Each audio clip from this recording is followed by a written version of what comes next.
స్వాతంత్ర సమరయోధుడు, భారత రాజ్యాంగ విధాన పరిషత్ సభ్యుడు, భారతరత్న సి సుబ్రహ్మణ్యం పేరిట నేషనల్ ఫౌండేషన్ ఫర్ ఇండియా వారిచే అందుకున్న జాతీయ అవార్డు గ్రహీత చిట్టిబాబు తనను తాను చెక్కుకున్న శిల్పి అని రిటైర్డ్ ఐజీ లేళ్ల కాళిదాసు రంగారావు ప్రశంసించారు.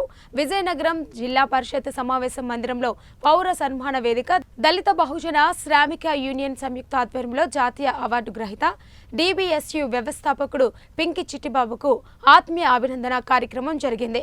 సీనియర్ జర్నలిస్ట్ CH జయరాజ్ అధ్యక్షతన జరిగిన ఈ కార్యక్రమానికి రిటైర్డ్ ఐజీ LKV రంగరావు ముఖ్య అతిథులుగా హాజరై అతిథులతో కలిసి చిట్టిబాబు, ఆయన సతీమణి సుదీపాను ఘనంగా సత్కరించారు.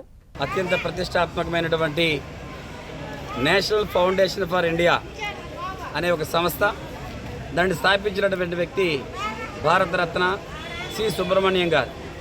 ఆయన పేరున ఈ అవార్డును భారతదేశంలో ఎవరైతే రాజ్యాంగ విలువల కోసం పనిచేస్తూ ఉన్నారో, ప్రజల యొక్క ఆత్మగౌరవాన్ని కాపాడడం కోసం, రాజ్యాంగంలో ఇచ్చినటువంటి డిగ్నిటీ ఆఫ్ లైఫ్ని ప్రమోట్ చేయడం కోసం సుదీర్ఘంగా పనిచేస్తున్న వాళ్ళని ఈ దేశవ్యాప్తంగా 14 మందిని ఎంపిక చేయడం.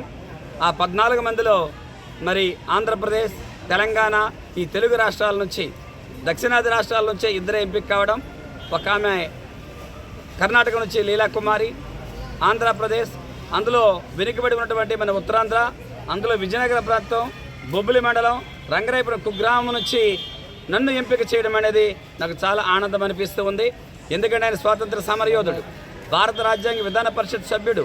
ఆయన పేరు మీద రాజ్యాంగ విలువల కోసం పనిచేస్తున్నటువంటి వ్యక్తుల్ని వారు అభినందిస్తూ మరి ఈ సంవత్సరం మే 22వ తారీఖున ఇండియన్ హ్యాబిటేట్ సెంటర్లో ఈ అవార్డును అందుకోవడం జరిగింది. మరి ఈ యొక్క గొప్పదైనటువంటి అవార్డు ఇది నా కృషికి మాత్రమే కాదు, ఇది ఎవరైతే మానవ హక్కుల కోసం, దళితుల హక్కుల కోసం, బాలల హక్కుల కోసం పనిచేస్తున్నారో, నిస్వార్థంగా సేవ చేస్తున్న ప్రతి ఒక్కరికి కూడా ఈ అవార్డును నేను అంకితం చేస్తూ ఉన్నాను.